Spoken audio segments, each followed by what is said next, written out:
Good evening, Will. Good evening.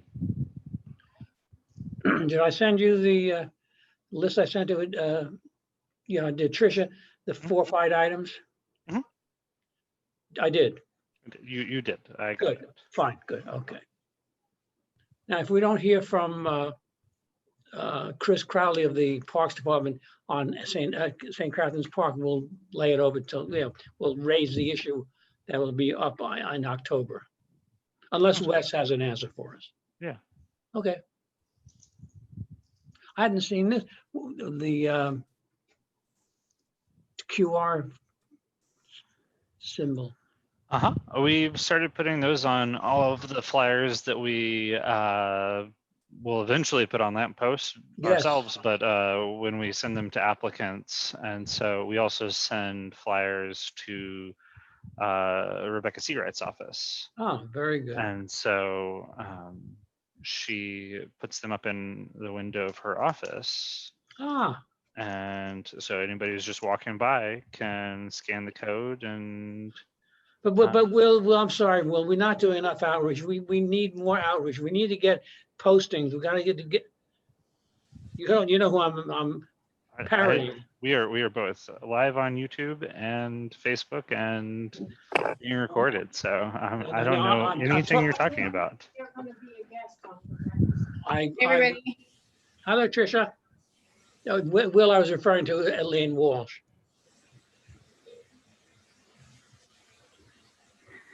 Okay, about 5 minutes to start. Looks that way, yep. Great. Oh, for your information, Will and Tricia, I'm going to be a spokesman on the Rebecca Seawright webinar or Zoom meeting on Tuesday. She's having a discussion of community neighborhood associations. Oh, fantastic. And I said, as long as you don't need anybody else, and she agreed. Exactly. Yeah, right. Anyway, here we are. How you doing, Tricia? I haven't spoken to you in a few days. I know. It's good to see you via Zoom, Barry. Happy fall. Yes. Almost. Not quite. Yeah. We still got a few days. Yes. Well. Let me see. Oh, we have 12 people with us. Oh, 13. I hear Teddy. Yeah. Yes, he's going to be taking his exit shortly here. It's all right.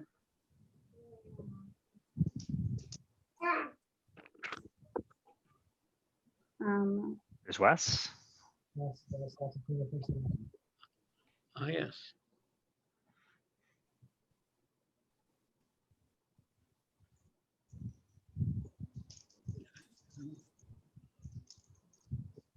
I'm going to minimize this for a second.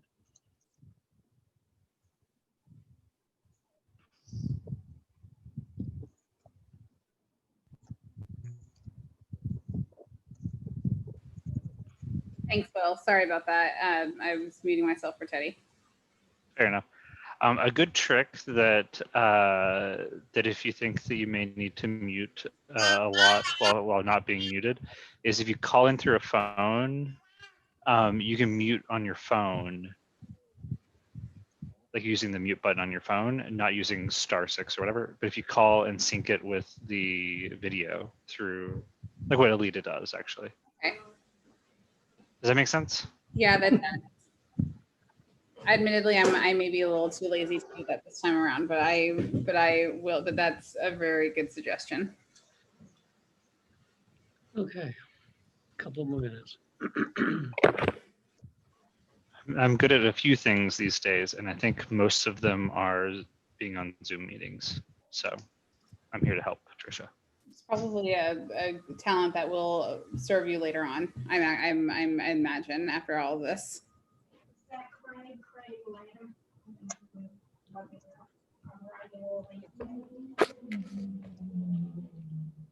Oh, my, got a whole whack of people. No, Judy. The crowd is in favor of hearing more of Teddy, by the way. I'm getting chats that say, please don't mute Teddy.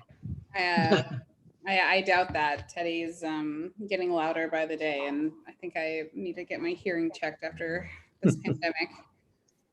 You can take my appointment on the 12th.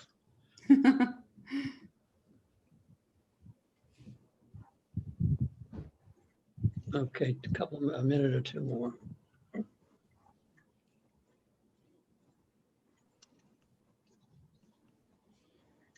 Maybe, Barry, we can just take this opportunity really quick while we're just waiting for a few more minutes. Sure. To mention, since it's so nice to see Felice here and Elizabeth Rose and Brian, and I think that's all the new members. But if any of you are interested in being permanent official members of our committee, I know Barry and I would really appreciate some new voices on the committee, some additional park users and open space lovers. We would really love it. So just if you do have an interest after this meeting, would love to you just send us an email, and happy to write over to Alita to officially, bring you on board. Absolutely.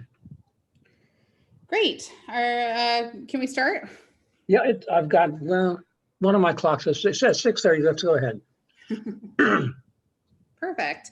Welcome everybody to the September meeting of the Parks Committee. It's so nice to see you all. I hope you all had as peaceful of a August as possible.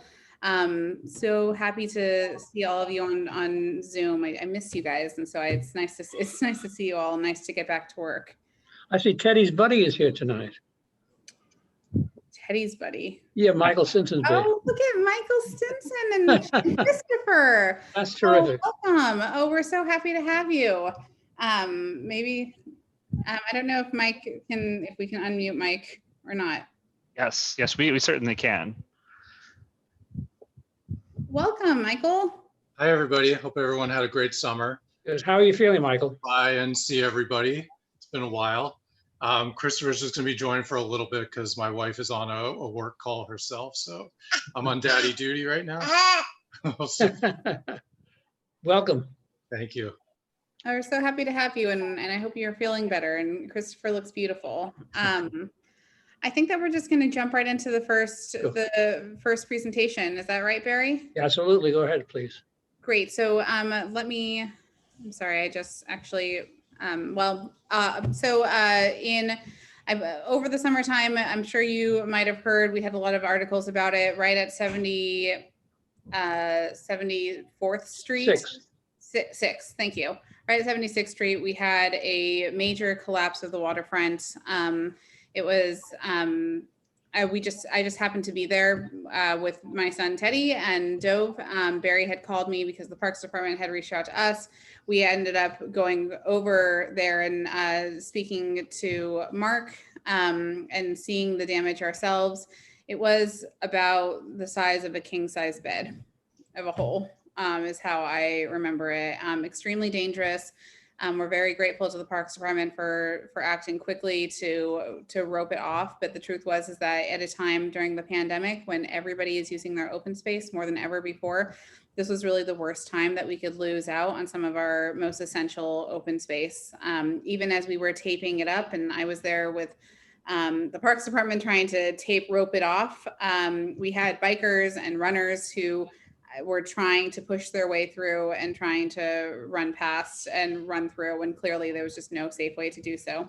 So again, many thanks to the Parks Department for their fast action on this, and work has already started on the repairs, but I'm sure our committee has a lot of questions about how the repairs are going, the inspections that are happening. We've spoken to our elected officials fairly frequently on this, trying to get more information about what happened. So with that, I think we'll kick it off to Terrence, who I believe is doing the presentation from the Parks Department today. That is correct, and hello. Can you hear me? Yes, we can. Perfect.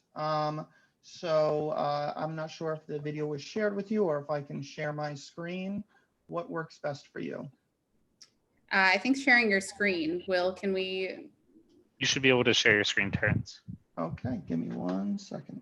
Here we go. Start my video. All right, and sorry.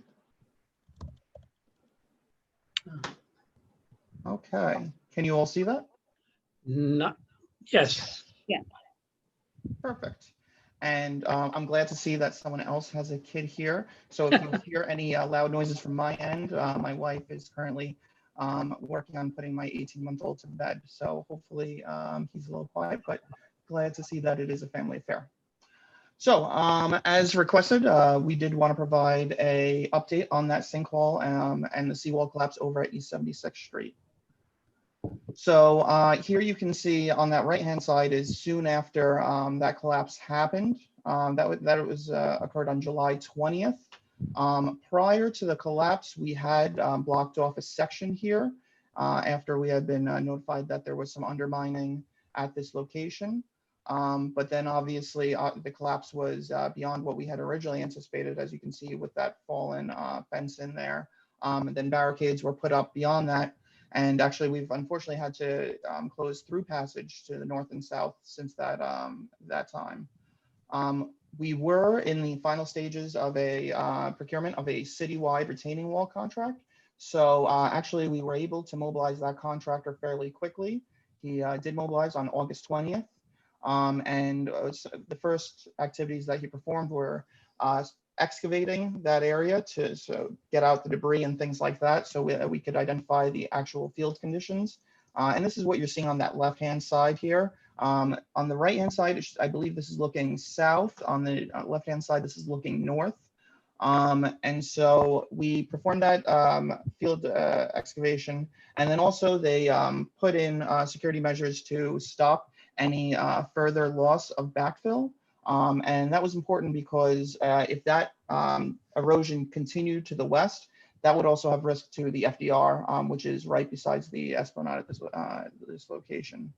And also we've been able to utilize our design consultants to perform underwater inspections during this time on the water side to identify some of the field conditions as related to the foundation there. And you can kind of see that a little bit on the left-hand picture. You'll see that obviously this is an opening that goes straight through to the water. So we've had divers out there to identify a little bit of the foundation, the damage that that's experienced. All right, so moving on. This is kind of a brief sketch of a cross section of our seawall. So as you'll see, we're noting that damage to the seawall itself.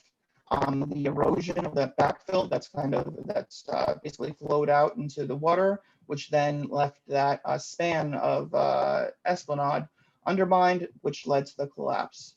Additionally, through that diving inspection, we've been able to identify some of the underwater damage at this location. So as I noted, we did mobilize our retaining wall contract. Now, one of the things to note about the retaining wall contract that's important here is typically this is a retaining wall that is on land. So most of these items are land-based contract items and not necessarily sea-based. And so the reason I'm mentioning that, and I'm going to kind of move down to this, is that while we feel that we can open a 17-foot path before the end of the year, as we priorly committed, we do not feel that we're going to be able to open that full 22-foot pathway, and I'll scroll up for a second. So the current width at this location is 22 feet from the FDR over to that railing. So basically what we're going to be able to do is offset a seawall, and that's this portion in green, and then put up a new fence, and then basically pave over this area. So, and we can do this all from the land side. So this is, the reason I have it in green is the good news is that we will be able to expedite that reopening and have that done before the end of the year. However, it will be a 17-foot pathway. This will not be the full 22 feet. And then additionally, in order to use the items that we have, we're anticipating leaving this as asphalt currently instead of those hex blocks pavers. And obviously there will be no fascia stone because we're going to offset this wall. And then our plan for the full restoration here is we are in the final stages of design for East Esplanade contracts phase 2 and 3.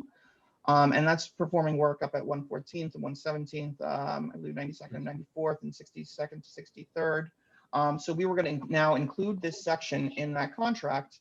And since that is a full Esplanade contract, that is, we can perform that work on the water side. So we'll be able to mainly do this restoration without impact of the thoroughfare here. Obviously, there will be some need to have some shutdowns if we're replacing the hex blocks pavers and things like that. However, we do hope to minimize any impact there. So, and actually, we do have a rendering of what this is going to kind of look like. So this is again looking south. So you'll see here, this is that asphalt. And actually what we're also going to plan to do is pave all the way to the barrier against the FDR to really try to give pedestrians as much access as possible for that thoroughfare. And then when we come back with the East Esplanade contract, we can put this back to its original condition. On the left-hand side, you'll see that 4-foot fence. And basically you can kind of see here in the middle, this is our current hole. Now it's quite possible that through construction, this hole on north and south gets a little larger. However, any of the openings will be fenced off.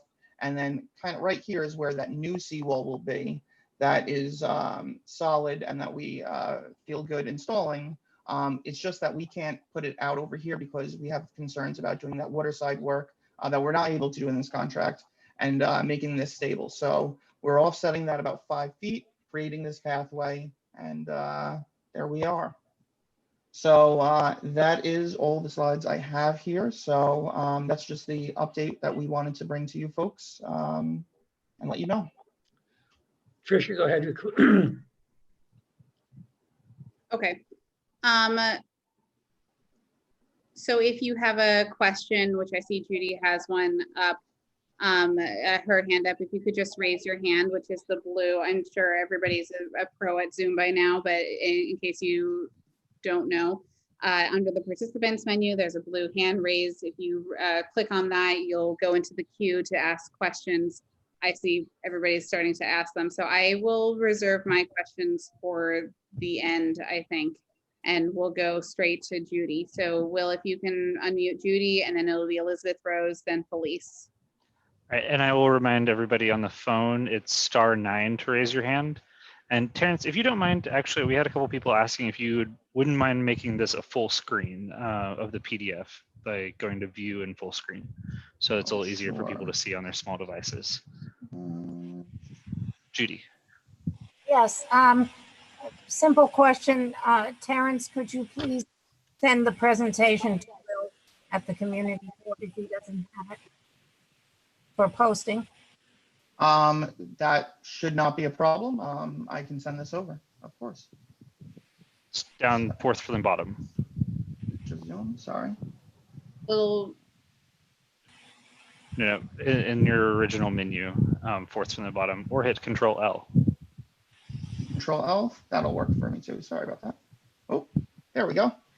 Sorry. It's okay, it's just easier for people to see on small screens. Of course. Judy, did you have anything else? No, thank you. Okay. Great. Elizabeth Rose and Felice then. So if I followed your description of the initial repair and then a long-term repair, it sounds like one of the things that prevents this from being completed before 2022 is that we sort of have to wait for different contracts or contractors to be able to do different pieces of work. Am I understanding that correctly? Sure. So in order to explain, so in order to mobilize a contractor here quickly, we are basically, as the city, it always takes a bit of time for procurement. So we did have a contract towards the end of procurement that we use for the park's retaining walls citywide. And that's for any sort of retaining wall you see through a park, but also that we've utilized at other sites as well. So since we saw an efficiency there trying to mobilize this quickly and get something done here and try to reopen this, that's what we utilized. After we went in and excavated, and we had hoped to really open up the full path utilizing that contract. Unfortunately, the Esplanade is a bit older and we are not always fully aware of all the field conditions that we're going to encounter in these situations. So once we excavated further and identified the existing field conditions, we realized that we weren't going to be able to do everything that on that land side, which is what that retaining wall contract supplies for, and that we need to do more work on the water side. So we took a look and tried to figure out how best to proceed with this. So this is how we felt that we could quickly use this contract to open up a partial path and then basically creating a site-specific contract in the future in order to more properly do the work. So that's a long way of me trying to say, basically, since we're shoehorning it into a retaining wall contract and not a site-specific contract, we're limited in the items that we can utilize. So I was actually going to go sort of further in a different direction, which is, why don't we have requirements contracts for waterside repairs? Because it does sound like you're going to have to go through a procurement for site specific for this. I would imagine that there is work like this on waterside that needs to be done throughout the city. Why don't we simply have a standing requirements contract for this kind of work? So that we could then reduce the time rather than make this a site specific. You know, I understand that we can't put that in place now in a way that's going to impact this particular project, but for the long term, rather than have to bid everything as site specific, that takes tremendous time. You know, isn't this the kind of work where we should just have a requirements contract so that we can very quickly address it, rather than have to do site-specific procurements? Understood, and I do agree with that, and that is a possible lesson learned through here. Now, it is easy for us to say in hindsight that we should always have various requirement style contracts for all the various issues that arise through parks for various reasons, such as age of structure. That is something that we're looking into as a possibility. Right now, you know, we have been granted a certain amount of funding for the Esplanade as a whole, and we felt that the best use of that was to try to make these larger site-specific contracts, because we do have those ongoing inspections in coordination with EDC to try to identify these ahead of time. But as you're seeing, there are failures that occur, and you know, I am well aware that this is not the only location at the Esplanade that has experienced a failure. So that is something that we're looking into in conjunction with those site-specific contracts, to also put in a more flexible contract that we can then possibly use as needed if one of these urgent issues arises. You know, I obviously would prefer that we had that in place now, but unfortunately we do not. But that is a fantastic point, and it is something that we're trying to treat as a lesson learned. Great, thank you. Of course. I think we have a Felice, but then Barbara, I think with all due respect, I think Lowell was trying to raise his hand and I saw it beforehand. And I think it lowered. So I'm going to go to Felice and then Lowell and then Barbara. Hi, I have a couple of questions. So the current repair work, the immediate repair work, is managed by the Parks Department? Is that? Correct. And the retaining wall repair, would that be managed by Parks or by DDC? Or is EDC getting involved in this? For this location, currently Parks is anticipating managing the partial path reopening as well as the full restoration at this site through our phase 2/3 contracts. And do you have funding for the phase 2, phase 3 contracts for the retaining wall? Phase 2/3 are not those citywide retaining wall contracts. Those are the site-specific East River Esplanade contracts. And yes, that is utilizing that larger pot of funding that was allocated for the East River Esplanade. And so this would be a change order onto those existing contracts. And I understand that change order work is being highly scrutinized, if not held up by OMB. With this project, do you see that risk happening here of not having the funding to do change order work for this site-specific repairs? So that is actually a fantastic and very pertinent point here. So you'll note that I did not talk about change orders on that citywide retaining wall contract. And it's because we noted that risk about additional scrutiny to the possibility of change orders. So that's why we're really only able to do that partial path here. So under East River Esplanade phase 2/3, while we are in the final stages of design, that design has not yet been finalized. So we are going to be able to include this in the final design documents that then get issued. So this will not be a change order. And when do you think this might get bid? You know, I'd have to talk to my procurement folks because after we transmit for design, it goes through a certain legal review and things like that. I would hope that this would be bid before the end of the year or around the end of the year. However, I would need to check back with our procurement folks to finalize that. Okay, thank you. Of course, thank you. Bill, can you unmute Lowell, please? Yes. Yeah, I just have one question. I know that Parks always had, or used to have, a seawall repair contract. Trocom was a company that had it for years. They did the dam in the Bronx River, several other repairs. I know that they went out of business after the owner passed away. I was just wondering, we don't have a seawall repair contract anymore, or what happened with that contract? So I would have to look into previous contracts a little bit more in order to get back to you on that. Currently, we do not have a specific seawall citywide contract. We do issue a certain amount of various citywide contracts. As I noted, one of them is the retaining wall contract. I would have to go look into a little bit of the history on why that was possibly stopped, or if that was truly seen as a seawall contract. I mean, I know you mentioned dams. Sometimes those are some in our rivers and lakes and things like that. So I'm not sure if that was utilized specifically for this sort of work. I would have to look into it a little bit more and have to get back to you. I do not have that information readily available, unfortunately. Okay. Oh, and also, who is the contractor doing this work now? Currently, this is Delaney, who holds our retaining wall contract. Oh, good to hear. We always like good reviews. Barbara, and then Craig. I have a few questions and then a major comment. First of all, I wanted to walk south on the Esplanade and I wasn't sure how to do it. So if I go over the 81st Street footbridge going south, can I only go for a couple of steps and then walk back again? So in other words, we really don't have access to the Esplanade from 81st Street down to what's the lower, about 68th Street or something like that? That is correct. There is no through passage at the East 76th Street Esplanade due to this failure. Okay, that's very sad. So we really I completely agree. Can I just clarify that?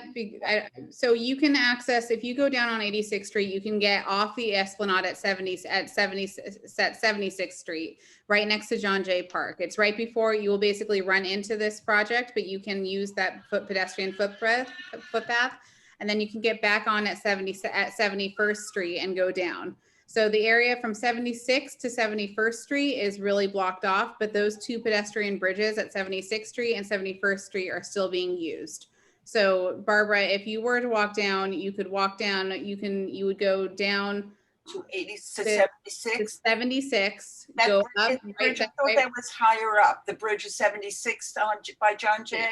Right by John Jay. So you could use that pedestrian footpath, go through John Jay Park, walk down, walk right past Wild Cornell, get back on at 71st Street, and then continue all the way down.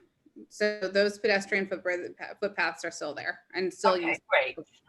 A second question is DOT, first, when you say it's the land portion, how are the trucks and the equipment going to come over the FDR Drive? So we are working with DOT in order to mobilize the trucks here. Obviously, the FDR is a bit of a limiting factor due to bridge heights and things like that.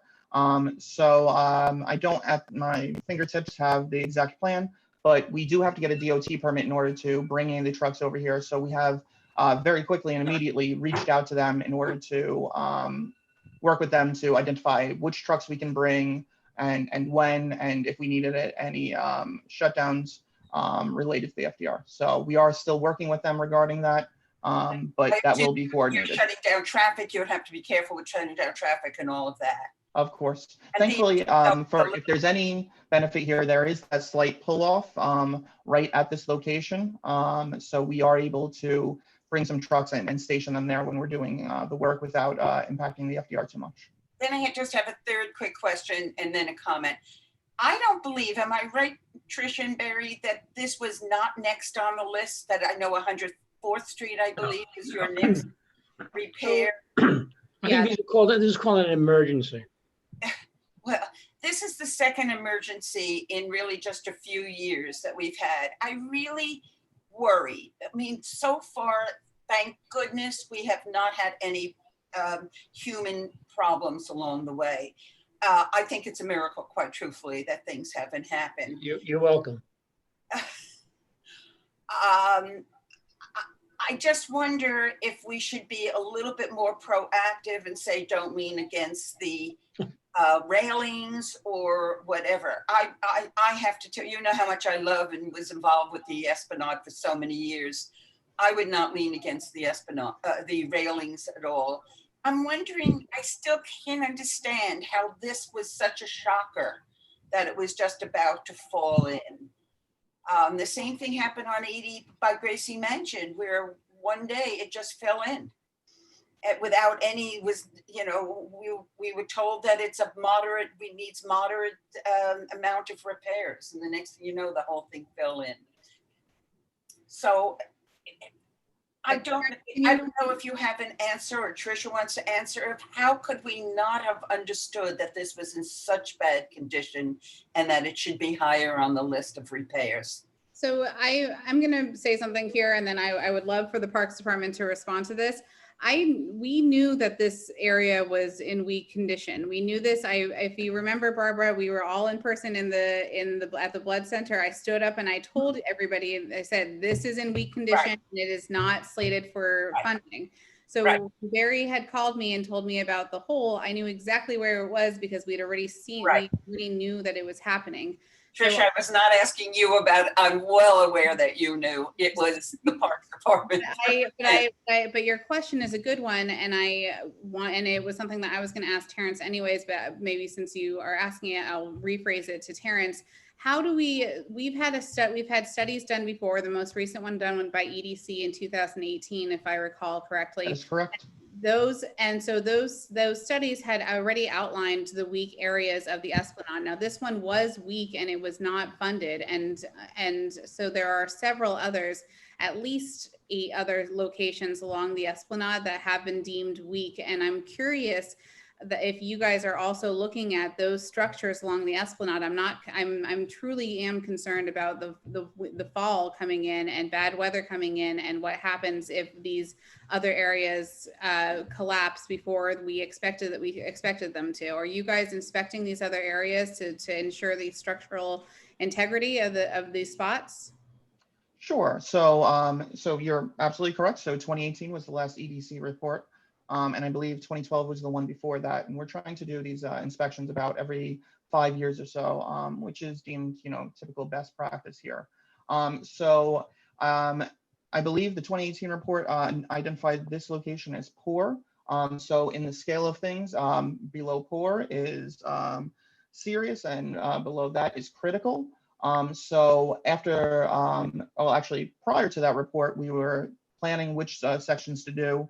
And then also after that report, we've kind of reconfirmed, and we've really focused on the funding that's been allocated so far with serious and critical locations. I would obviously, as I'm sure many people would, prefer to issue contracts in order to address any sort of item that has been identified. However, we are trying to utilize that funding for the most critical. That being said, obviously this experienced a failure, whereas other sections have not.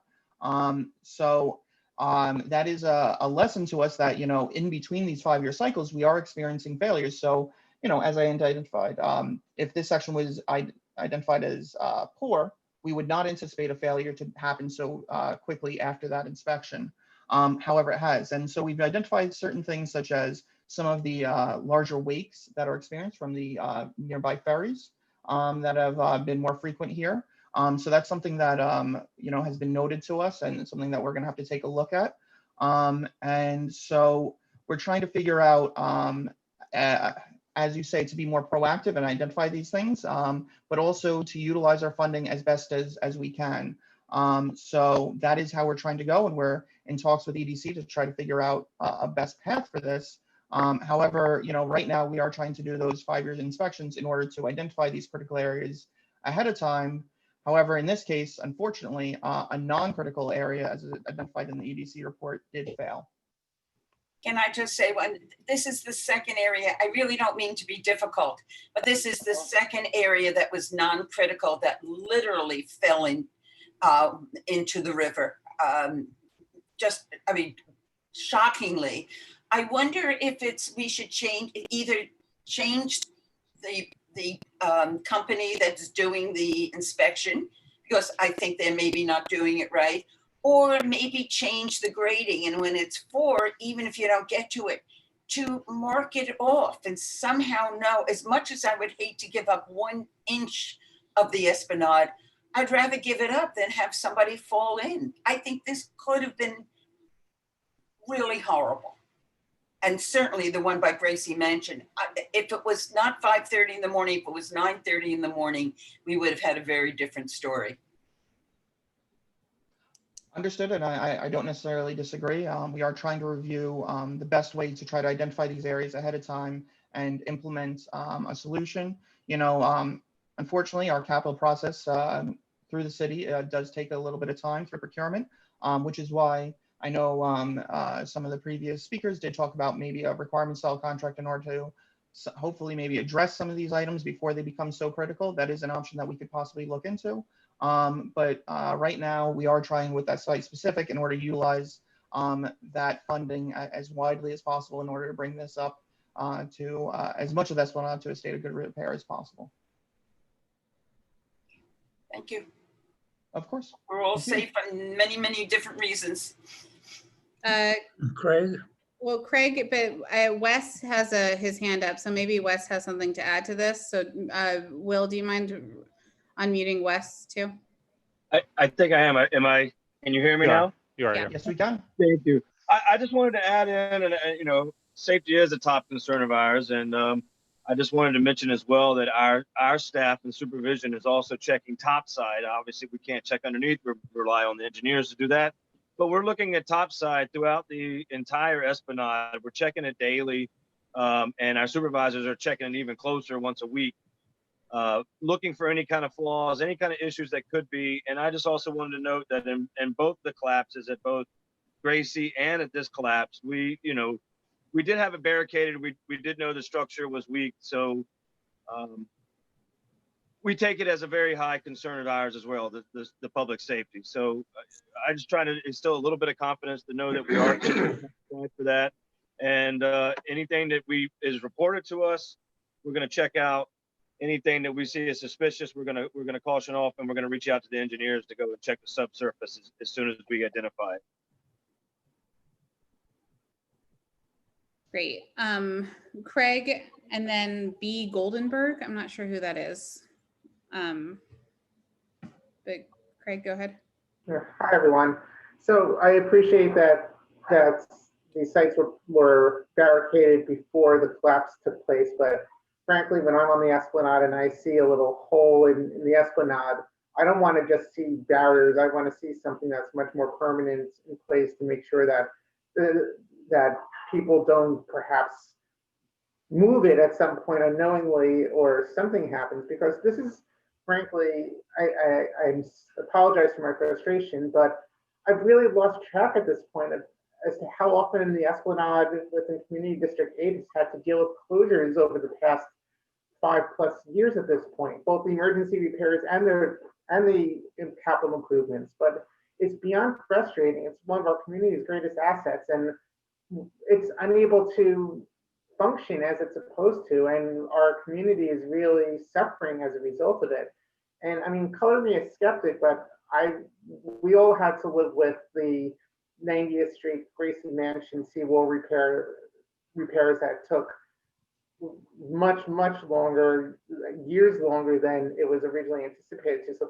So I don't know that I have confidence just hearing about the different contracts that are in place and how we don't have the ability to do this in an expedited fashion, in a coordinated fashion, that this is going to be successful. And I guess my top concern, as I said, is safety. I want to know that the parts of the Esplanade that remain open aren't going to be in danger of imminent collapse. And clearly, it seems like 5 years between assessments is not really cutting it.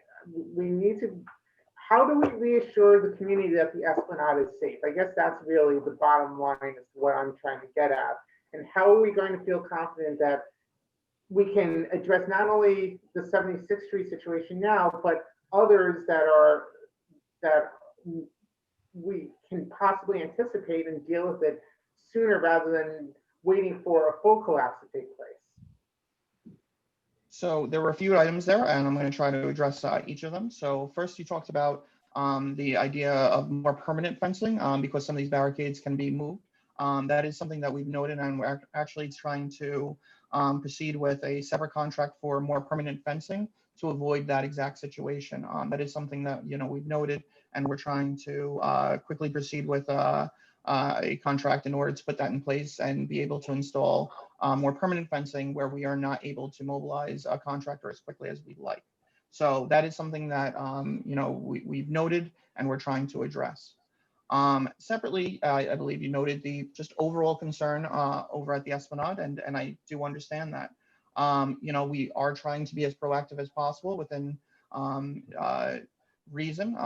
So this did fail between those 5-year inspection cycles, and it is additionally was not labeled as a critical or serious item. It was more labeled as poor. The possible need for increased inspections, things like that, is something we're reviewing and possibly trying to initiate through talks with EDC and things like that. However, we don't have a final answer yet on how that will need to proceed. There are additional failures that clearly have happened here and that we would prefer obviously to address prior to failure. So we're trying to figure out the best solution for it. All right, thank you. Of course, thank you. B. Goldenberg. Hi there, it's Barbara Goldenberg. I am have been concerned for a number of years about the condition of the Esplanade, really above 96th Street, particularly in the area leading up to the footbridge at 103rd Street. And, if you've walked over there, you see that it's kind of half fenced off so that most people are now pretty much walking on the grass there. And I wanted to find out what the timing is for that repair, because there's clearly a tremendous amount of weakness in that area. And yes, obviously 76th Street was a major failure, but I would predict that that's also going to happen somewhere during that along that stretch leading up to the 103rd Street footbridge. And Terrence, I wonder if you could fill us in on that timing. I'm sorry, and I believe it was my connection that kind of dropped a little bit. You're asking for around the 100th to 103rd Street? Yeah, north of 96th Street, which has been in pretty bad shape for quite a long time, and now is kind of semi fenced off so that most of us are now walking on the grass. So I believe I do have Gabrielle Chernick on the line as well, whom if you could unmute in case she's our project manager here. Unfortunately, over at 102nd, 103rd, that's another location that we do not have included in phase 2/3. We do have those specific areas fenced off that we have concerns about, though currently we do not anticipate that spreading. We are keeping an eye out and have asked our parks employees in the area to notify us if they notice any expansion of that, and so we can possibly include that into phase 2/3. However, due to funding, we do have to try to prioritize what we are currently identifying as the worst areas. So those sites right now are 114th through 117th, 92nd to 93rd, and I believe 62nd to 63rd. Sorry, when I have the presentation up, I don't have my notes right in front of me.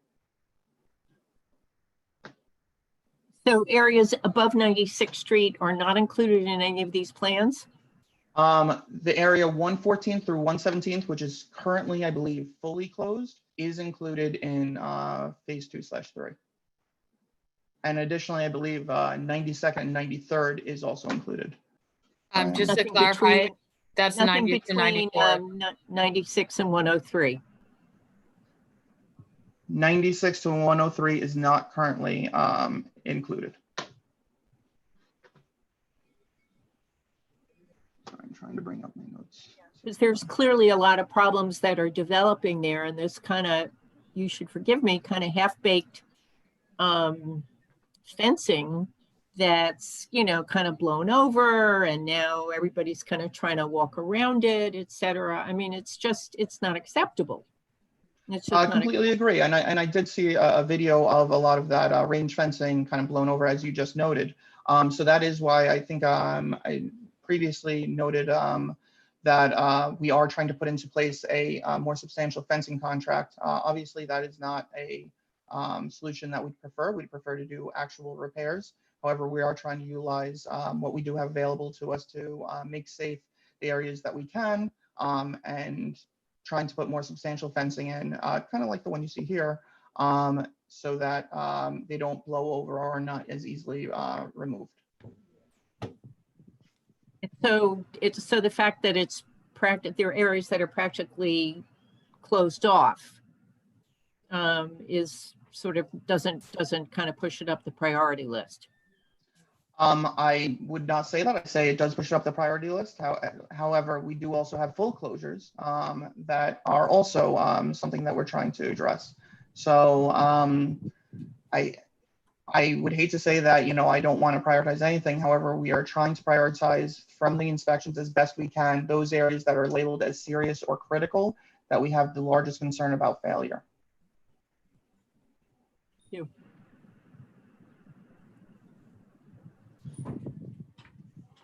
Okay, Rita?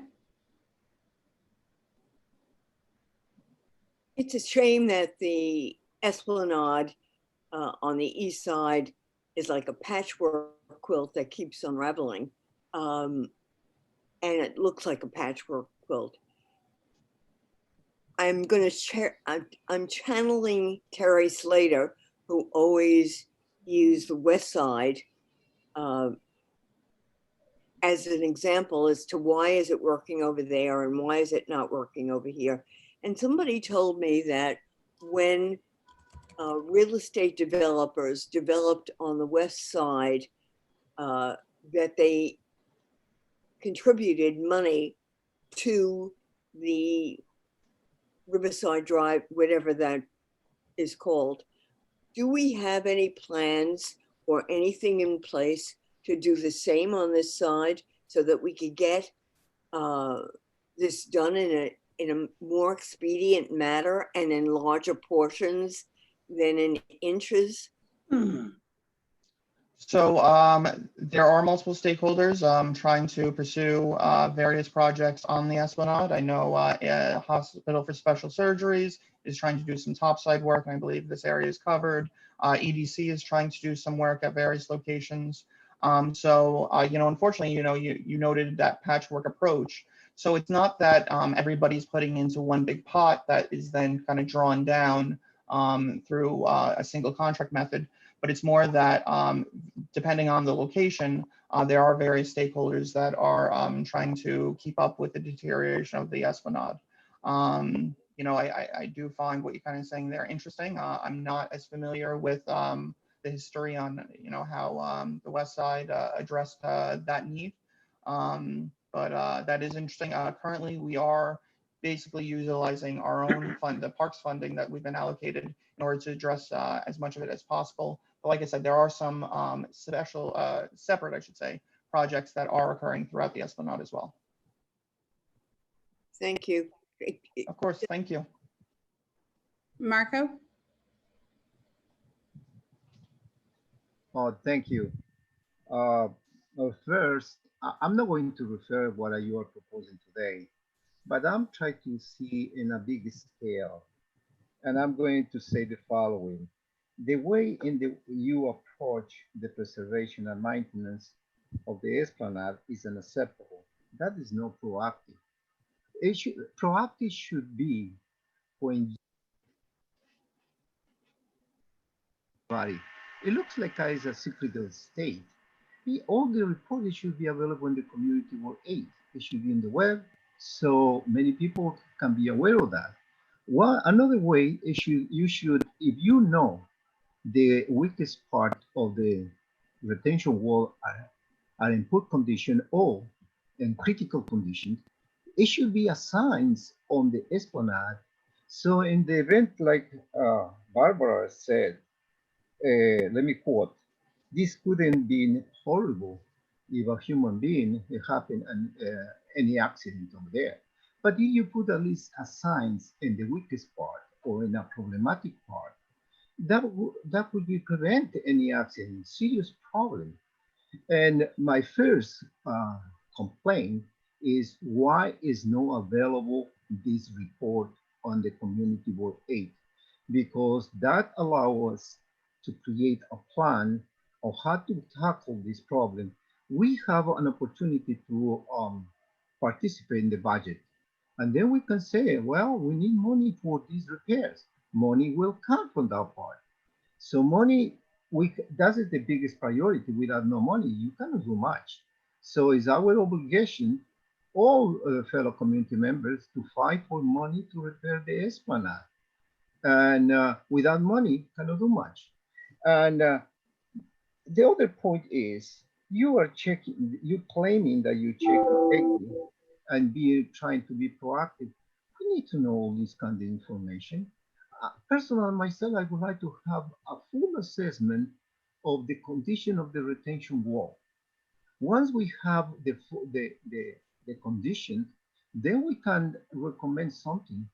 Otherwise, every time or every month or every year, constantly you repair and it's damaged. One of the sections that usually damaged is near to the marine transfer station. Constantly you repair and then it's sagging, so you're wasting money. Why? Because you don't repair properly. And the first thing that you have to tackle is the retention wall. Once you have the solution, the problem fixed, then you can repair whatever you want. So this is a serious complaint that I'm putting to you. And I would like to have all the reports, especially the critical reports, where actually they're saying what is the condition of our retention wall. And that determines exactly how money we have to figure it out how to obtain in the budget, in the yearly budget. So this is the biggest concern that I have. And that is the way they should be doing. You are the expert. And we have to listen everything that you're saying and follow. If it's the technical part or need money for study, well, tell us, because we have to support what are your needs. Then we can have a safe and sound Esplanade, even that is not an Esplanade, by the way. You can call it whatever you want, but no, it's an Esplanade. This is a joke to say 18 or 20 feet road or path called Esplanade. This is anything but no Esplanade. The Esplanade is the Upper West Side. That is Esplanade for me. And that's what I think my vision in that direction, that I would like to see in the Community Board 8, something like that. So in that direction, not only it will be affected the path or the Esplanade, whatever you want to put in the name, but it also put in jeopardy the road, the FDR, because the erosion can undergo all the ways to the road. So the damage can be serious.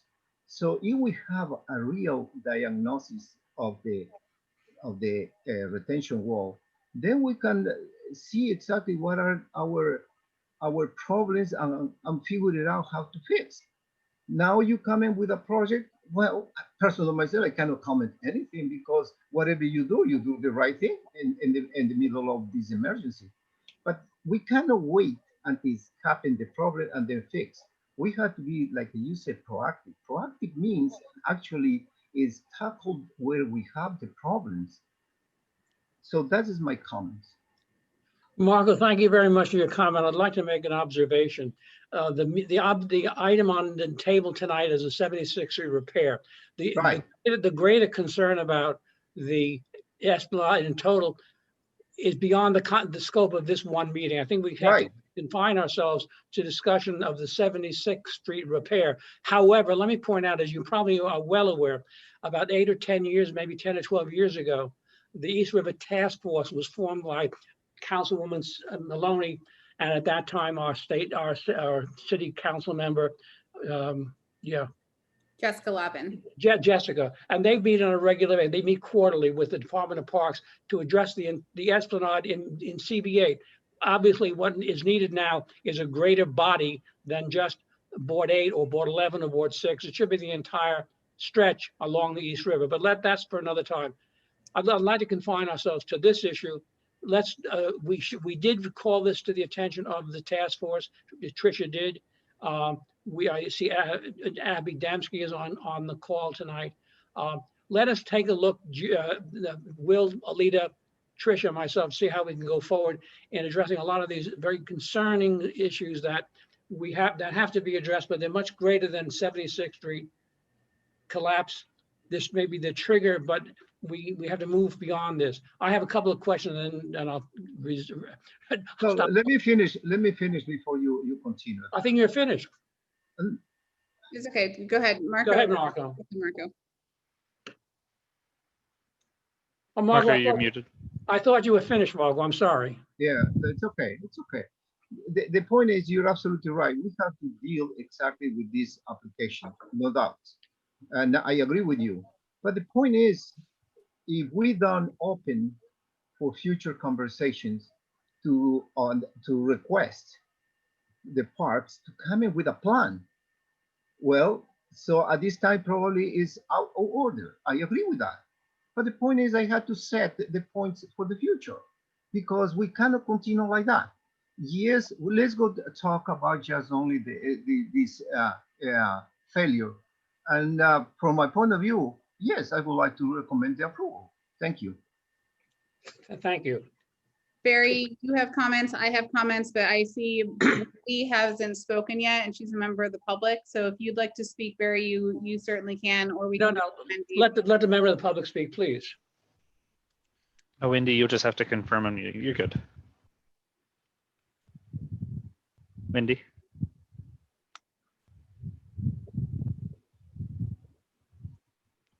Last call for Wendy.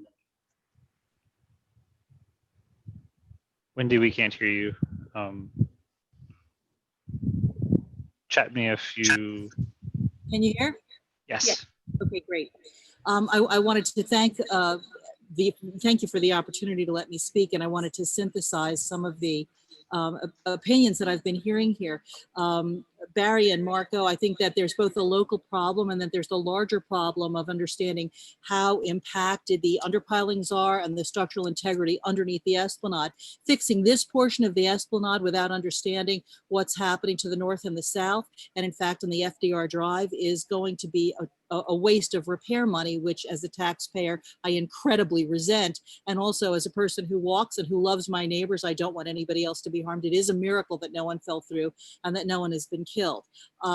We really need to look very much at the environmental impact. We need to involve the city's Environmental Protection Agency and the state's Department of Environmental Protection, Conservation. The east side of Manhattan is impacted more by the currents of the Atlantic Ocean than the west side is. That's just a fact of nature. And we saw the impact of that when we had Superstorm Sandy. Having a routine inspection in 2005 is lovely. Having another one in 2018 is lovely. But Superstorm Sandy was in 2012, and there should have been something at that moment or shortly thereafter to look at what was happening. It's kind of a stitch in time saves nine. There could have been some repairs, some evidence of what was going on. Obviously, there was water damage, and we need to have a procedure in place because there will be future storms. There will be future tidal risings. There are incredible effects we see in the city in terms of pollution, overdevelopment, climate change. And we need to involve our environmental protection agencies and to have a broader view all the while we are protecting ourselves locally. Thank you so much for letting me speak.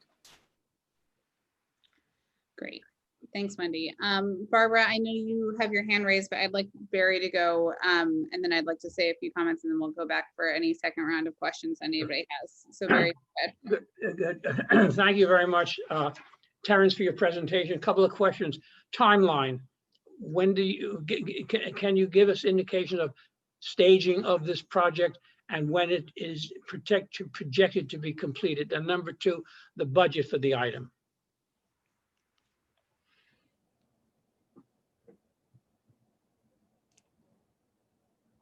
That's it.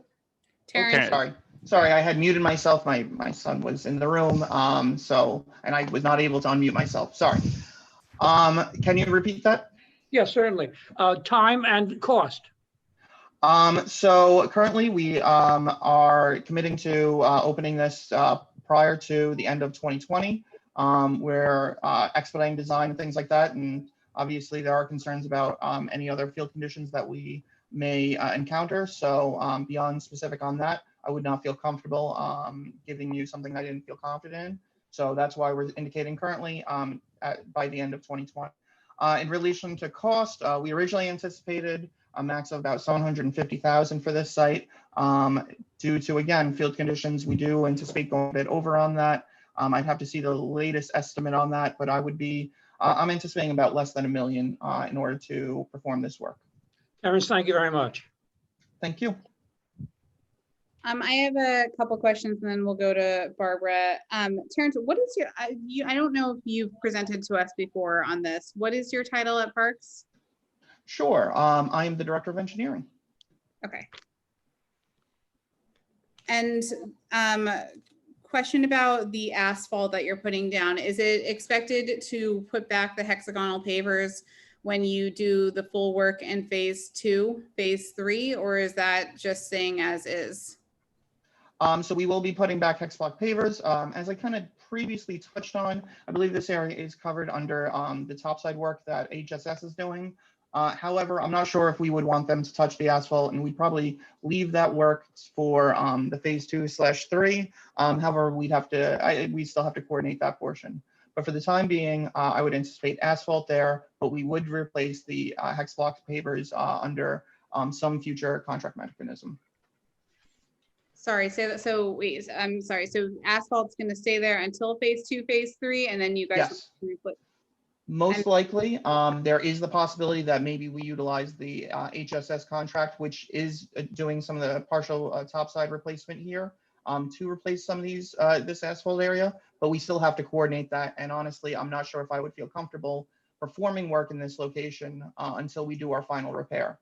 So basically, my indication is at the very latest, phase 2/3, with the slight possibility that we coordinate with Hospital for Special Surgery to get the hex block pavers at this location replaced sooner than that. Okay. What are you filling in the Esplanade with when you fill it back in? So there is going to be kind of along this fence line is where we will have basically precast concrete blocks, so creating our new seawall. And then we are basically backfilling beyond that. And this is kind of this cross section talks about a little bit about because I took it off full screen again, sorry. So it's a very basic color coded item, but basically that green portion is that new wall from the precast blocks, and then backfilling beyond that. Now I do know Wendy previously had talked about DEC requirements, things like that. Just so you know, all our work along the Esplanade does have to be permitted with DEC. So we have notified them regarding this work, and we are acting within the general permit for the city. Oh, and I get a thumbs up even. And what is the state? I see here that you have it up there. It says repair of possible underwater damage. What is the state of repair for that underwater portion of the seawall?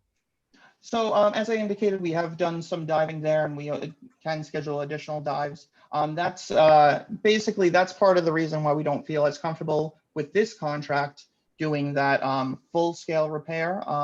So that would be done under the East Esplanade phase 2/3 contract. Basically everything that you're seeing in blue on the right hand side of this picture, that's what we would be addressing under phase 2/3.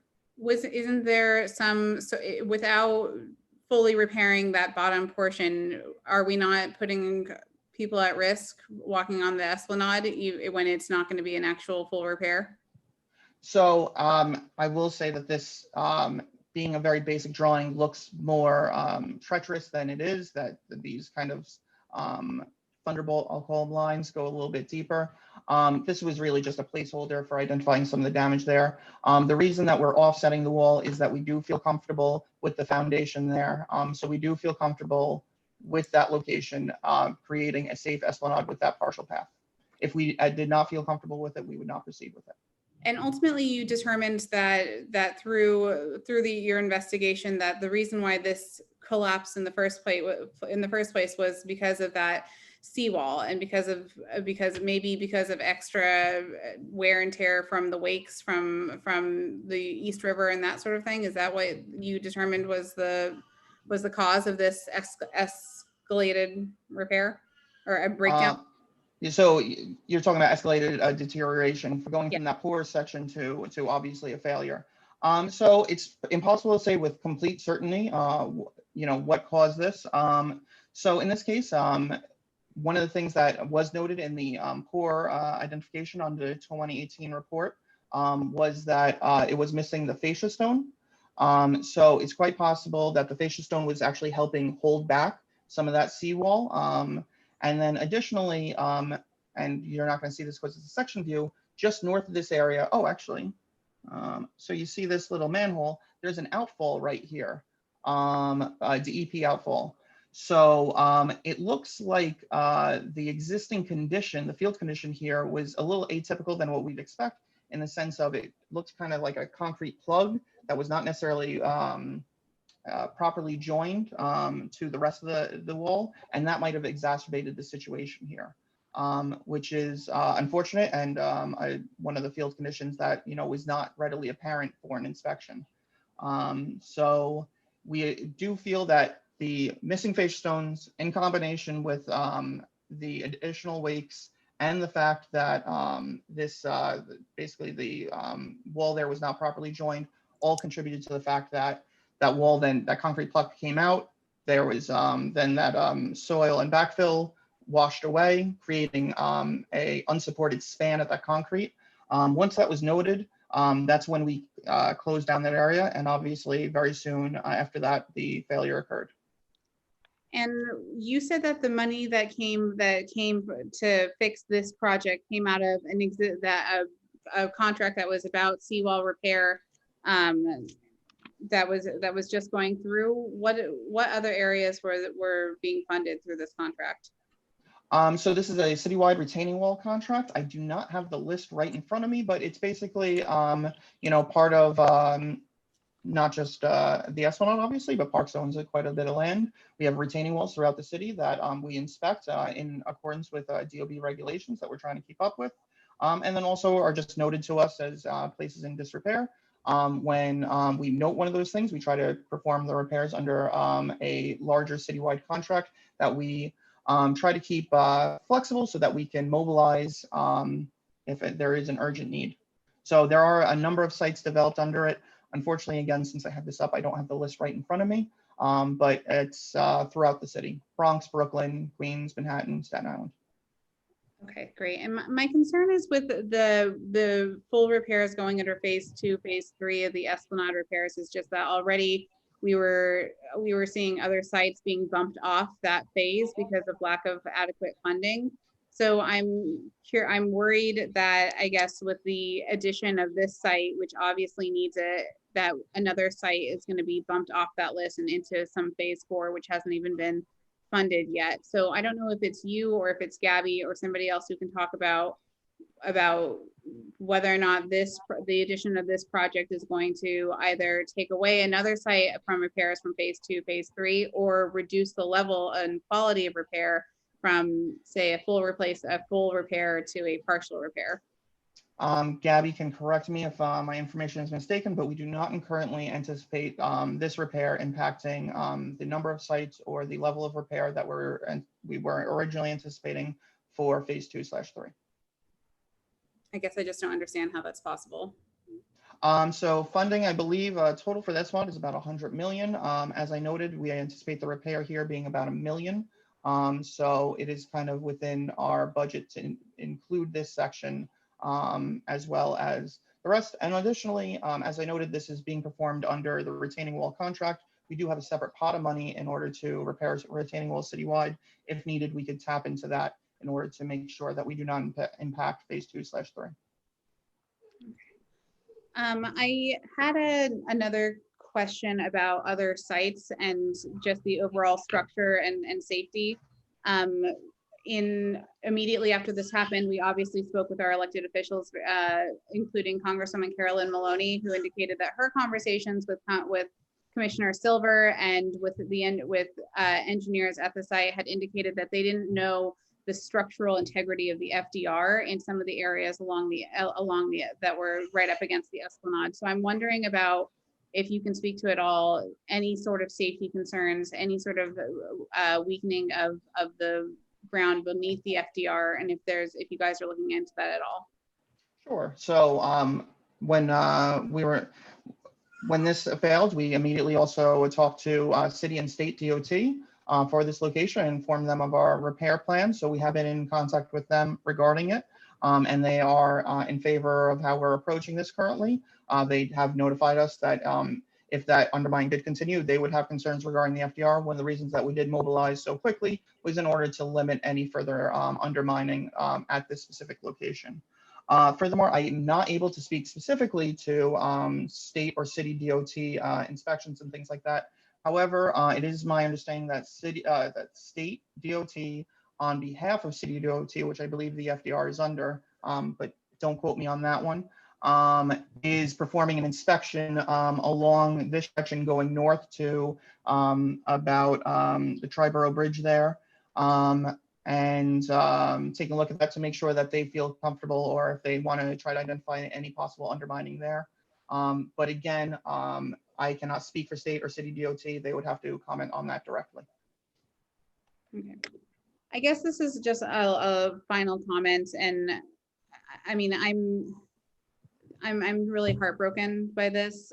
This is obviously a very important piece of open space for our community, but it's personally our park. It's the park that we go to all the time and the open space that we visit. To see the state that it's going to be in for, I'm guessing, at least 2 years is really disheartening. I have a million comments about how it looks and how it feels and safety, have both perceived safety and actual safety of that area. I think it's incredibly frustrating because, again, we knew about this. We've known about this. We've known, and in my mind, I haven't heard anything that parks or otherwise has convinced me otherwise, that the reason why we keep seeing this is just because we're not getting enough funding and the work isn't being done fast enough. And I'm always hopeful, and I'm always on the side of thinking of trusting in the experts on this, but I just don't see how we're not going to see more instances like this along the Esplanade. Have you looked at 71st Street? Underneath the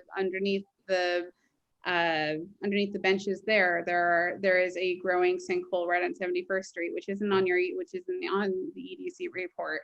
We're getting pictures sent to our board office of 96th Street and that area with major crevices in the Esplanade. It is truly terrifying. And I know that you guys are working very fast, but the fact that you're going to be opening this area by Christmas is fine, but that's also going to be past the time when everybody's using it. Right now, we have thousands of people who are using the waterfront all the time. They're relying on it as their only way of commuting, mostly because of this pandemic. We see them there all the time, and so to know that they're not going to have this open until Christmas, it doesn't really do them all good, because by that point, most of us will be inside and trying to wait this out until the springtime.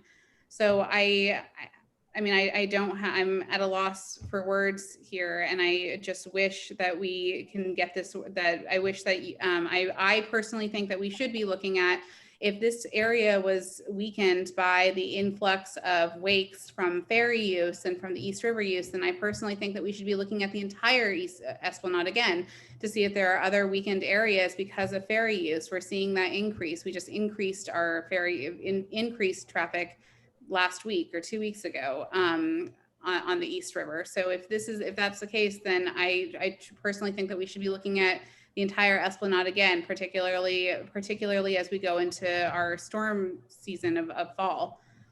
So I don't know if there's anything that you guys can talk to us about in terms of how you're making sure these other areas, we're sending you locations as we see them come up, but it just feels like there's an accident waiting to happen here, and I don't know my personal thought is that it comes down to lack of funds and lack of, and this prolonged process that just cannot take any longer. I mean, you guys are all supposed to be cutting budgets, right? Like we are like facing a budgetary cut across the board. So I'm truly terrified about what this ultimately means for this piece of open space. There was a lot to address there. So we have not been notified of any budget cut regarding our existing funding for the East River Esplanade. So we are currently anticipating proceeding with the projects that we had noted already. So I can't speak to any possible future funding and things like that. But the existing funding that we have in place, it is my understanding that it has not been reduced or cut. So we are proceeding with that. I do understand your thoughts and concerns regarding the Esplanade. We are trying to address items. I know Wesley talked a bit about trying to put up fencing whenever we notice issues. We try to send out engineers as quickly as possible. This is a older structure. We are trying to keep up with it as best we can. Obviously, more funding would always be helpful, and it would allow us to provide either a more comprehensive repair or a more expanded repair.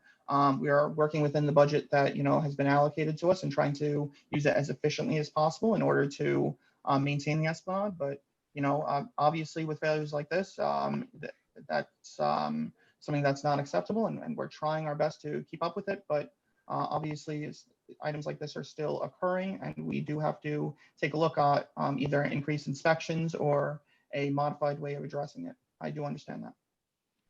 Wes, have you guys noted that 71st Street, right at the bridge, right at the foot of the pedestrian bridge, there's a number of missing hexagonal pavers underneath one of the benches?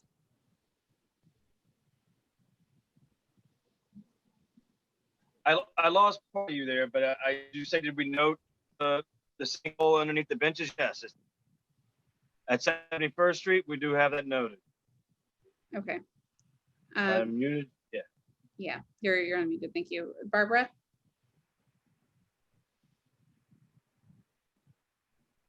Barbara, just there you go. I know. You're good to go, Barbara.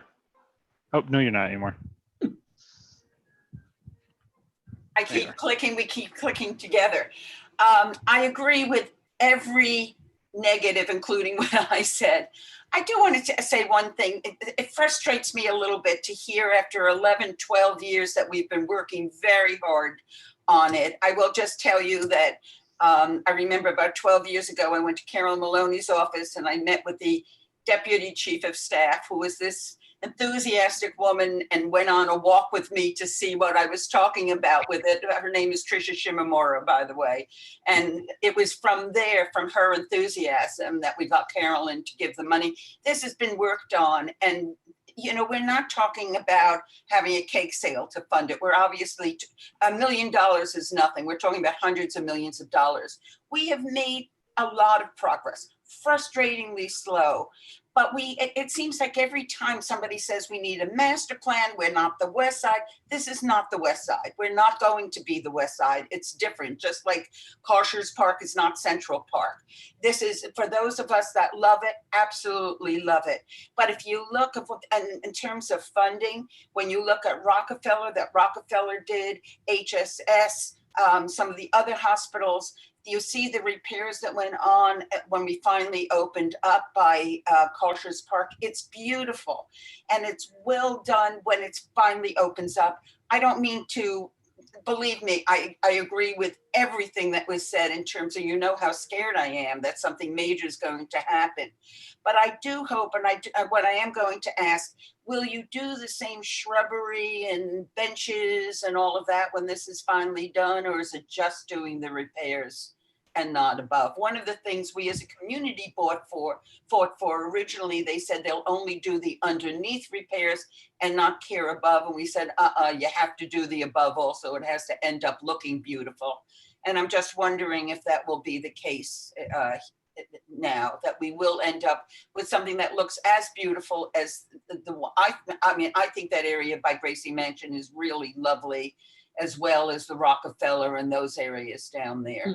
Do you agree, Tricia? With it? Yeah. So we do work with. If I could just say one other thing, I would love to take a walk with some members of the Parks Committee that I don't think really understands it. I would love to take a walk and show the different areas if they want, because we tend to hear the same remarks that don't seem reality with what's going on, and that's some of my frustration. Also. Yeah. Understood. So we do work with landscape architects. Actually, Parks is one of the largest employer of landscape architects. In order to take a look at that topside work, inclusion of benches, shrubbery, things like that. As you know, over by Gracie Mansion, which is just finished, does include things like that. That is also something that we'd include in the multiple sites that we're undertaking under East River Esplanade Phase 2/3. And so we would take a look at that here. I don't believe at this exact location there was a bench. But we would take a look at that, and we would not just be looking at that bottom side work. I know this rendering currently shows asphalt. The purpose of that was in order to try to open up this through passage as quickly as possible. But one of the reasons we do want to come back is because we do want to do it correctly and right, and in a as comprehensive a method as possible. So yes, we will be coming back and trying to address those items. We'll all be a lot older, and hopefully we'll be able to walk it without masks when it finally happens. But it's very sad that this did happen, and hope we trust the reports. Thank you. Thank you. Barry, I don't know. I will defer to you on this. I would love to get Parks to come back and do a report on the seawall again, and just to report on the structural integrity of the seawall before we hit winter. But I don't know if that's best in some sort of resolution. No, I think we put on the agenda, and Parks is cooperative. They'll come back. We may want to broaden it a little bit, but you and I can discuss that, Tricia. There's a lot of items were mentioned that go beyond just a seawall, but let's put our heads together and let's try to have a robust discussion on the East River Esplanade, okay, including all the elected officials. Yeah, Craig, go ahead. Craig, I'm just going to ask whether it's really necessary to wait another month to do that, or if we want to just go ahead and pass a preliminary resolution asking for an immediate inspection to take place in light of what's transpired at 76th Street. I'm very comfortable with that. Do we have a second? Or does anybody want to discuss? I'll second it. Marco just seconded it, I think. Okay, so Craig, can you just say it one more time, just for the clarity of the record? Sure.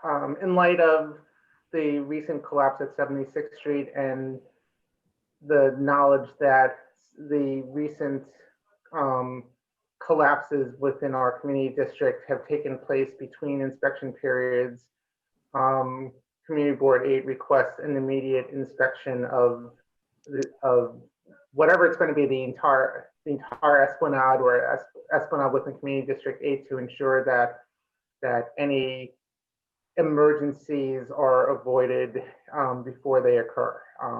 Any safety deficiencies are identified, things of that nature, I guess. Yep. Alita has her hand up. Will, can you unmute her, please? Thanks, Tricia.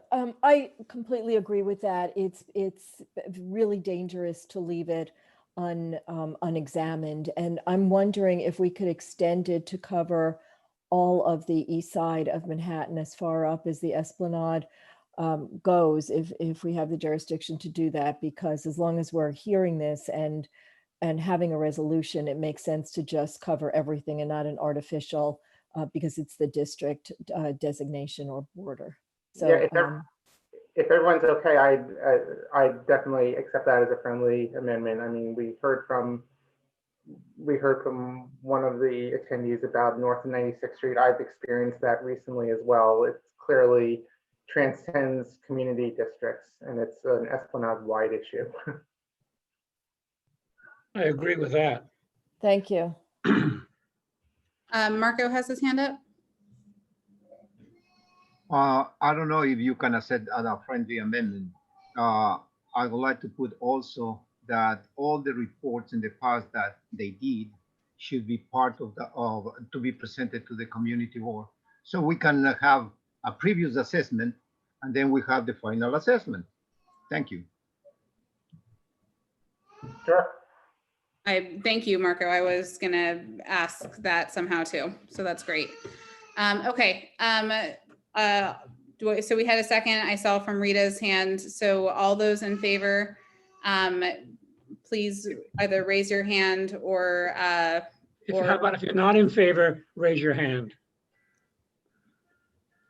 I'm just gonna make sure I see everybody. So I see Rita, I see Judy, I see Irma, I see Lowell, I see Jack, I see Brian, I see Craig, Billy, Elizabeth Rose, Alita, Marco,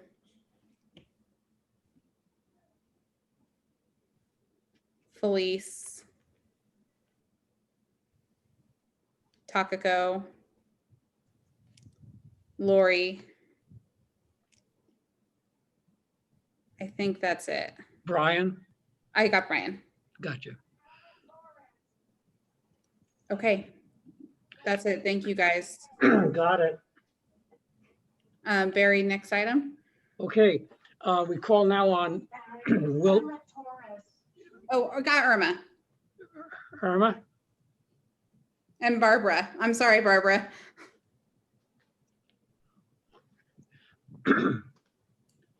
Okay, shall we move on?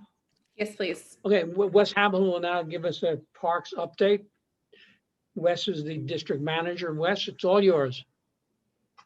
Thank you, Barry. And also I'd like to thank Terrence. That was a great presentation. I really appreciate him coming on tonight and giving that presentation to the community. I'd like to thank everybody from the community for being here tonight, obviously. I'll try to be brief, just a few updates. One being Honey Locust. Honey Locust is the design is completed. It's ready for bid. However, a lot of our projects that are out to bid are being waited on, held up currently by OMB. So we're waiting on OMB to put that out to bid. St. Catharines is in the final stage. It's almost done with the design. It's expected to be completed around November and would be ready to go out to bid at that point in time if OMB allows it. 24 Sycamore is in progress.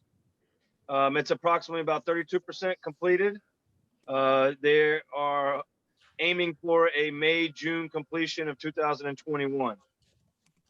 And then just so, as you know, too, a lot of things have been changing post, well, we're still in the pandemic, but since our shutdown, I guess, but we have now just recently opened up our youth sports and approving permits for youth sports. We are approving some permits, mostly small volunteer projects and small gatherings such as birthday parties and maybe some weddings and First Amendment type events.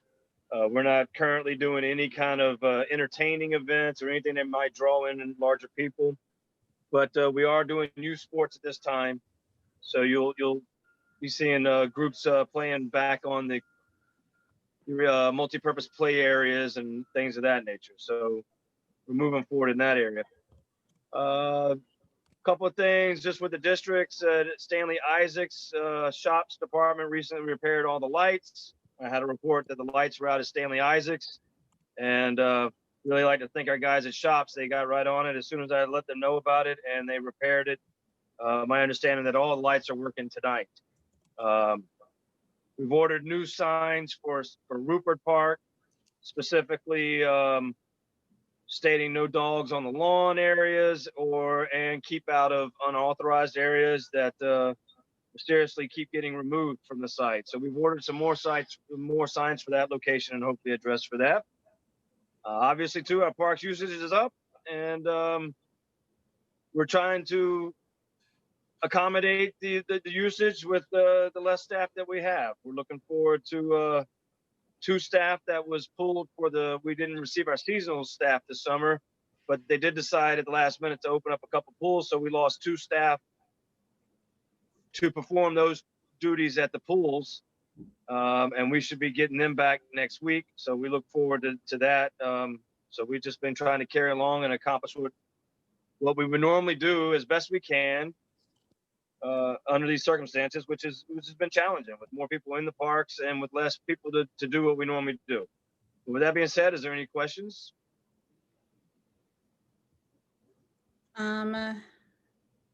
See, Lynn Cashman has her hand visually raised, Tricia. Great. Thanks. Go ahead, Lynn. Hi, Lynn. Hi.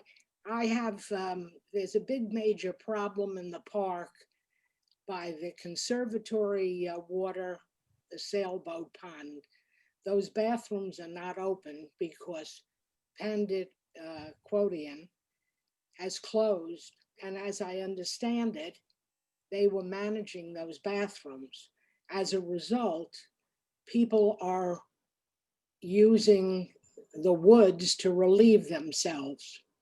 I've seen this a number of times between 76th and where the sailboats used to be rented. I understand that Pandaquodian has sold the property. They've sold the business. And I tried to contact the company that bought them to find out, because there seems to be a discrepancy who's responsible. The Conservancy doesn't seem to be responsible, and this business went out of whatever. Anyway, it's a major problem because the closest bathroom is the Delacorte Theater, but people are just using it as their bathroom. It's terrible, and there's no place for anybody to use the facilities, any facilities. Wes, is it possible to open up that bathroom? Well, let me get back to a couple of details on it because I'm not familiar with the area. I don't believe it's in my jurisdiction. So was this at Central Park? Where was the location? Yeah. I couldn't hear you. Yes. Where the sailboat, where the sailboats are rented, and there's the restaurant was there, the right, Quotidian, and that's closed because they just sold that business. Right. So it sounds like it's a concession. I'm not familiar with it. It's not Central Park is actually a separate district. It does touch base on my area, but I don't do Central Park. But I will refer you to somebody and get an answer and circle back to you with the board as best I can. Okay. Lynn, Judy just reminded me that 2 months ago, Community Board Age Street Life Committee and the full board approved a liquor license for that location. So while the owner, the previous owner has departed, there's a new owner in place, and we ought to be able to get in touch with that owner and have him reopen the bathroom facilities. We'll definitely look into it and we'll get back to you. Thank you, Wes. Wes, for the other bathrooms in Central Park that aren't attached to a concession, does the Parks Department take care of them, or does the Conservancy take care of them? I'd be honest, I don't work inside of that area. I would typically say if it's the Parks Department would open them, but with the Conservancy, I really don't want to give you misinform you. So okay. I can look into it and get back to you, but Central Park is a whole nother area that's managed by a different group. Well, Parks is involved, don't get me wrong, but it's not me, so I don't have the right answers for you. Okay. But I can find out and we'll get back to you on that. Okay. Lynn, you had something else to say? Yes, also the bathroom where the Boathouse restaurant the one for the public, that is not open either. So I don't know who's responsible for that. I do want to add a positive note that of all the bathrooms that I visited in the park, they're all being very well taken care of and very clean. And, so I appreciate that because as you said, Central Park is like, that's like our mountains, and we need all that. So thank you very much for taking care. You got it. We'll look into it. And like I say, Central Park is a unique park that is Parks Department. It's operated and managed by Parks Department, by Central Park Department, and in many cases, there's what we call a concession, as you guys are familiar with our concession operations. So it could be any one of those three. And because I'm not familiar with that operation, I just don't want to misinform you. But I do have a contact for there, and I will send that information to them, and we'll get back to the board. Thank you. Thank you. I have just one more question for you, Wes. The Muslim Volunteers of New York have had a really difficult time getting supplies for their park cleanup last month.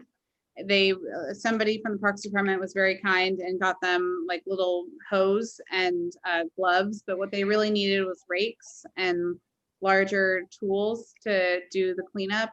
That stuff, as I understand it, is actually in the storage shed in Rupert Park, but they don't have a key to that storage shed.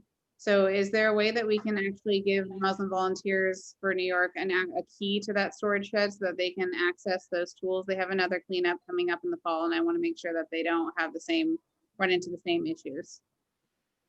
We're working on some of those issues. I gotta take a look in there and make sure that there's only volunteer tools, and there's actually quite a bit. Most of the projects that we've been doing with the groups are supposed to be small projects, which shouldn't be requiring tools. But we're working on that, and I'm also working with a partnership for parks to try to come up with some accommodations for the Muslim Volunteers for New Yorkers at Rupert. So we are working on that. Yes. Okay, great. Thank you. I mean, it's the area. I was one of the volunteers who were there. Rakes would have been super helpful given the tree branches and everything else that were there. It was difficult to make as big of an impact as we wanted to without those rakes, basically.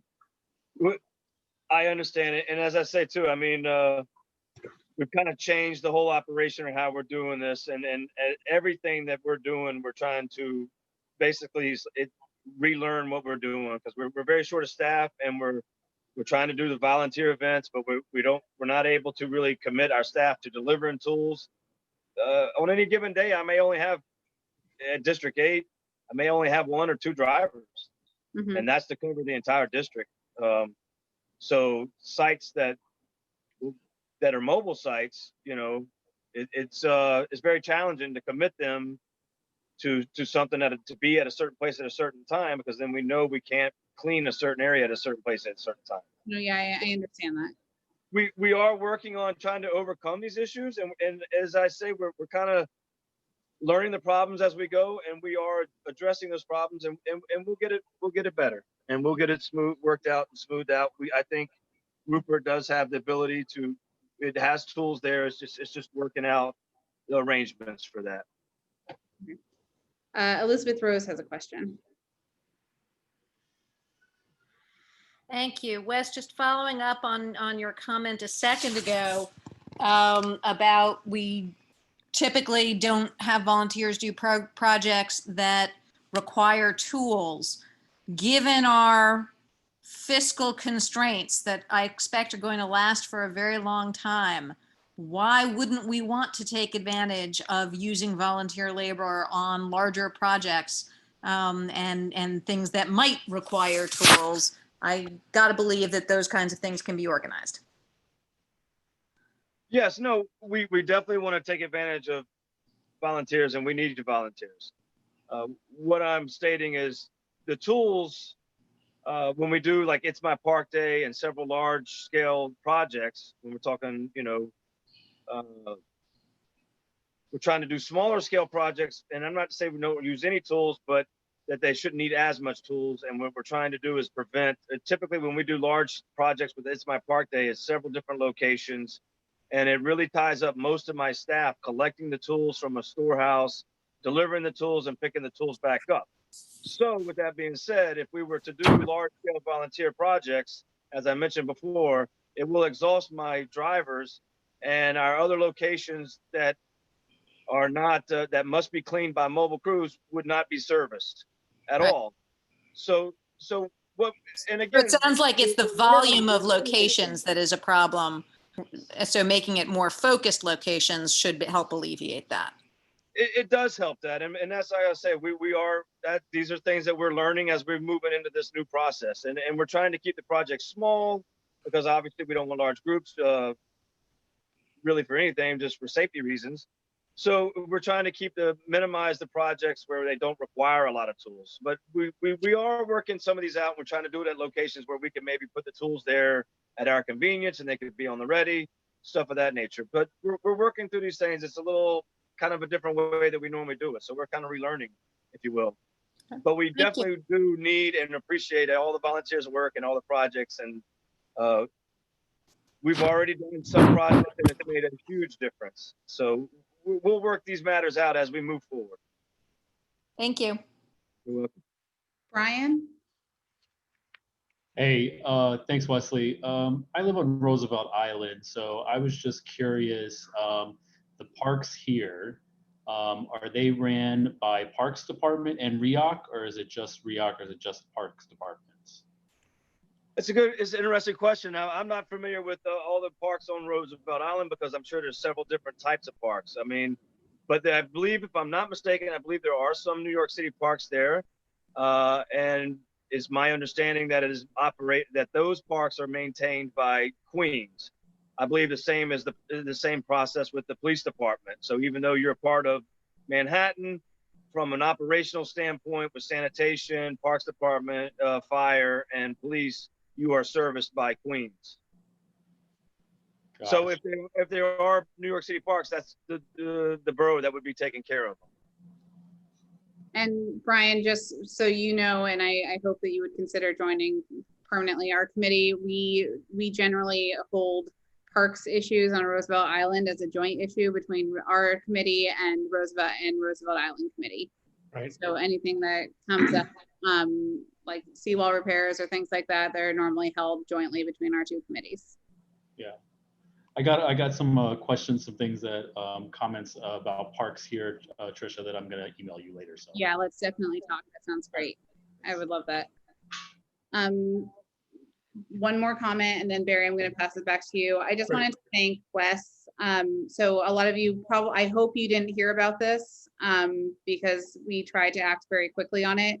But last Sunday during Labor Day, I was emailed a bunch of pictures of graffiti on Carl Schurz Park, around Carl Schurz Park, all saying Trump 2020, make America great again. They was spray painted everywhere, and including on the Catbird playground repair signs on the bathrooms over there near the Black Lives Matter memorial. It was, I don't know who did it, but it was probably around 8 o'clock in the morning.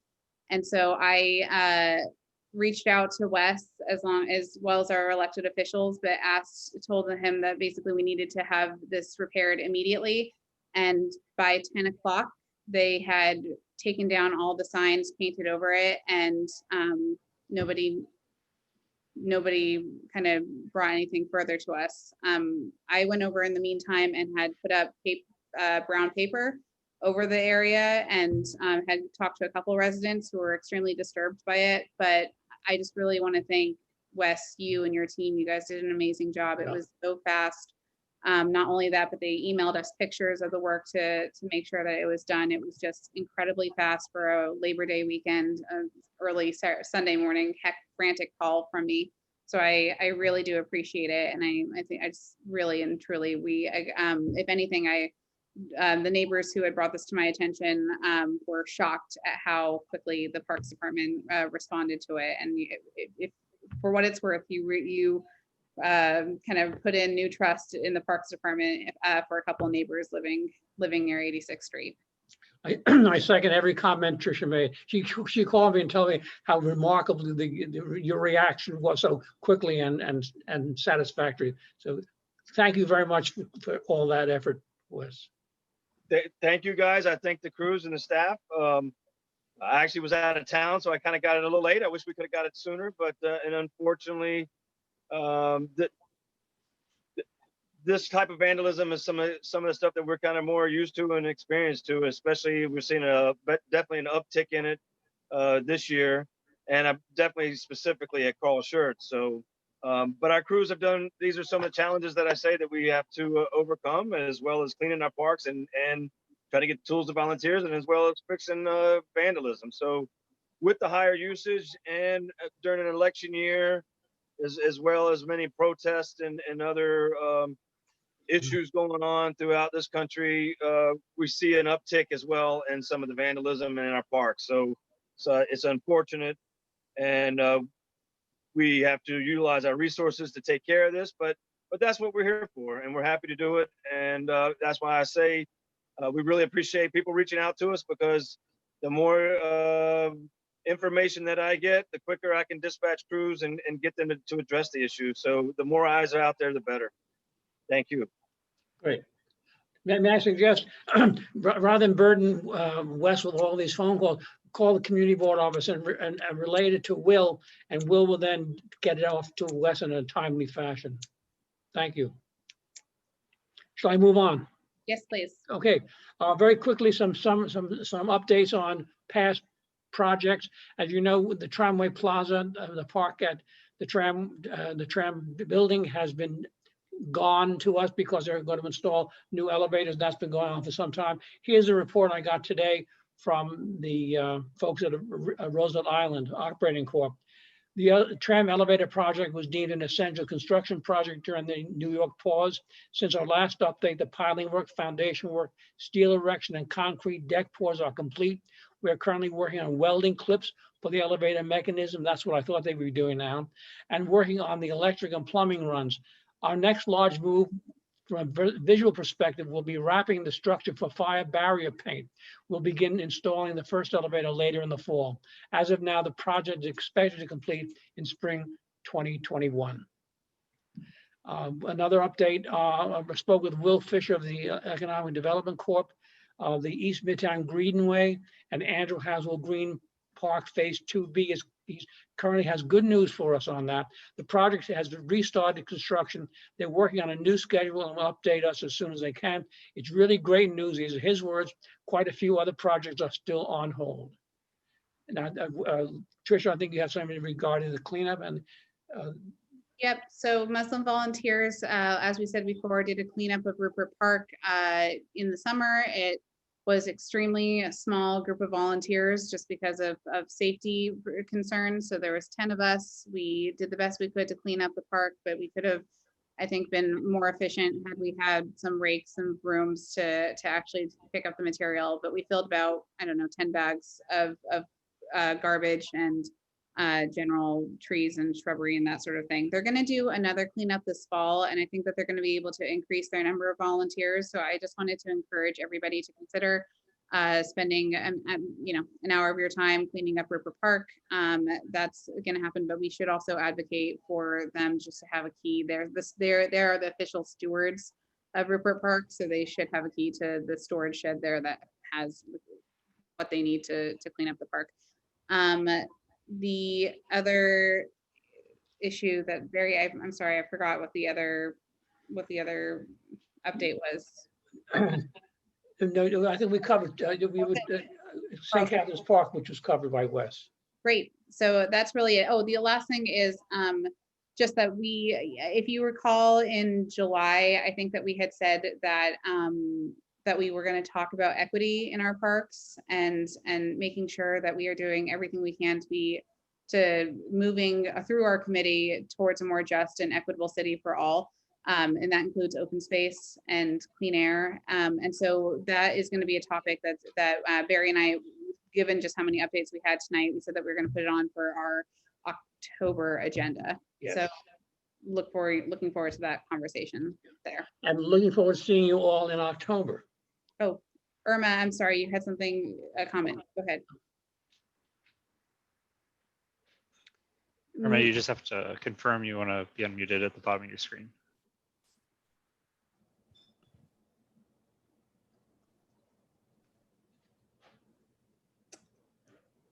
Still muted, Irma.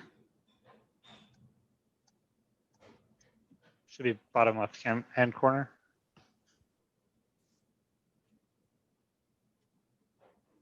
There you go. You got it, Irma. Okay. All right. Now, I just wanted to find out when that's going to be held, the Muslim Volunteers, the fall. Is there an exact date, or will they give us information? Oh, I should have had that date. I'm sorry, I don't have it in front of me, and I'm pretty sure that they said it. So I'll just send it out to the committee members, and we'll put it on the calendar, the community board calendar. Yeah, and email us so that way I remember. Okay, I will. Thank you so much. It'll be great. I'm sure they'd love to have you. Okay, great. Thanks. Was that the final word, Tricia? Final from me. Okay. Good night, everyone. Stay well, stay safe, and we'll see you in October. Good night. Good night.